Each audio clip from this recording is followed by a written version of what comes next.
Welcome to True Crime with Strategic Eyes. Strategic back again. All right, this is an interesting story for you guys. This Louisiana man did the unthinkable, but I like the way the county attorney is thinking. They're thinking outside of the box, and they're thinking in the interest of justice and what will better serve protecting the public from monsters like this guy. Let's jump into this one. Friends, thanks for joining us at 10. I'm Elizabeth Vowell. A Baton Rouge man accused of raping a 4-year-old and exposing her to an STD is now behind bars. Tonight, All right, now this does not diminish it, but I do want you guys to know, just to at least alleviate the stress on people who are watching this reporting, that it was a curable disease. It was curable. The trauma will stay with the child forever, but at least the ramifications and the repercussions of his actions will not affect the child's health for the long term. Completely curable doesn't make it better, but I just think you needed to know that. District Attorney Hiller Moore says he's considering some of the toughest punishments possible, including the death penalty. Yes. Perry Robinson has more on this. Perry. Hey Liz, the DA says this case is one of the most disturbing he has ever seen. He told me he's prepared to explore every legal option available, even ones that could spark some debate. Anthony Jokes, the Baton Rouge man accused of raping a 4-year-old child and exposing her to an STD, is behind bars tonight.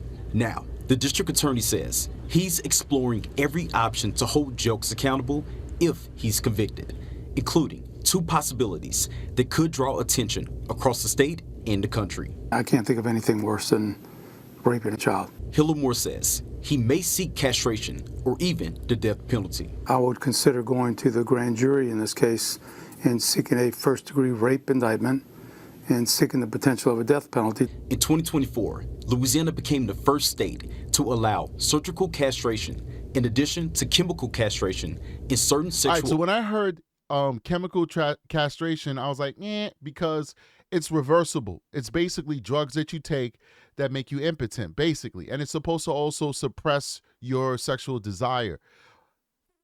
Physical castration is what I want them to do. I want them to do a combination of physical and chemical, because a lot of times with these weirdos, it's not just about them using their member for the abuse. They can use anything and still get their gratification. They can use their hands, their fingers, objects, the whole nine.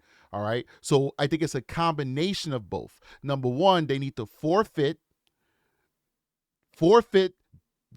the member on their body that they use as an instrument and a tool of destruction. They need to forfeit that. And number two, they need to take the drugs that takes the desire away. All right. So we got to do 2 of those things. All right. 2 of those things.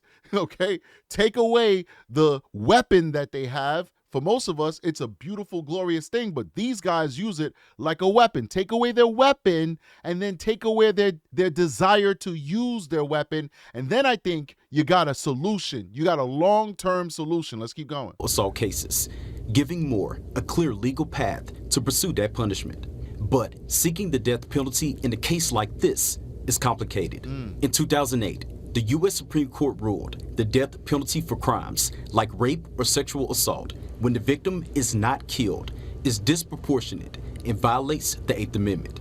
Still, Moore says there is a statute still on the books in Louisiana that could allow him to make the case. We do follow, obviously, Supreme Court law, and we know that we would have to change a decision by the Supreme Court to do that. But again, depending on the facts, if they are appropriate, this is something that I would consider doing. Moore admits the idea may split public opinion. If the facts are there, I think the community would probably support that, although there surely be some that would disagree. I understand that completely. All right, so for me, when we get to these extreme forms of punishment, I didn't always believe that these things were appropriate.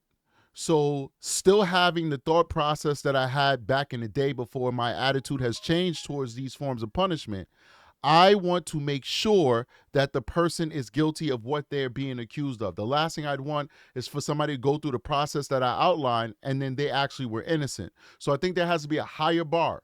And I'm okay with that. I'm okay with not every single heinous case or heinous case, however you want to say it. I'm okay with not every single one qualifying for these forms of punishment. I only want the people that we know for sure did it to be subjected to this type of punishment. So I'm going to need DNA, witness testimony, as well as physical evidence, video evidence, the whole nine. It can't just be witness testimony, which is important, which maybe is good enough just for conviction. I'm talking about these enhanced forms of punishment. I want to be sure that we have the right person. And when we do, and when we are sure that we have the right person, I'm okay with it, man. I will support this 100%. But we'll wait to see what the facts are. Moore says his office is still gathering evidence and reviewing the facts of the case. All right, so this guy's in custody, but I want to share with you guys how we got to this point. Basically, let's see here. Quick article, short article, just, when they were looking for him before they arrested him. Baton Rouge, LA, an arrest warrant has been issued for a man. Excuse me. I'm sorry. My skin just conked out. An arrest warrant has been issued for a man accused of raping the victim in Louisiana. I have to watch what I say, remember, because of YouTube moderation. Arrest documents for 25-year-old Anthony James Jokes accuse him of raping the victim on August 1st at home off Greenwell Springs Road in Baton Rouge. Authorities said Our Lady of the Lake Children's Hospital contacted detectives when the victim was brought in complaining of redness and irritation. To where? I'm pretty sure you guys know what part of the body was that redness and irritation. According to arrest documents, a SOC kit or a SA examination nurse tested the victim for STDs, and the victim tested positive for chlamydia.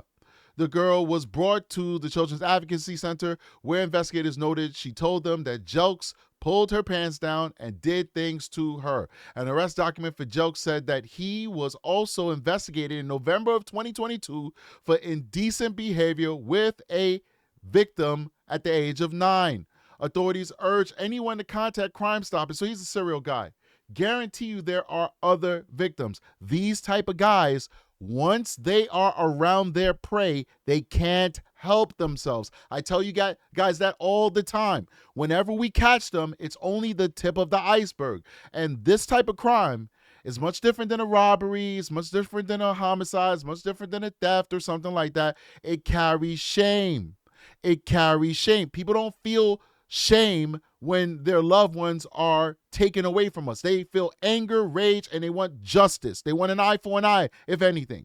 When it comes to these type of crimes, it carries shame, and shame equals secrecy. And therefore, the vast majority of your victims are not going to come forward. Guys like Jokes are serial offenders. Serial offenders. I guarantee you there are other victims out there. Anyway, guys, just want to bring this one to your attention. I really like the way that this district attorney is thinking out in Baton Rouge, Louisiana. I hope more, and I wish more district attorneys thought like that. And I wish in America as a whole, we took these type of crimes more seriously with more harsher penalties. All right. I'll see you guys on the next one. Strategic is out of here. Peace.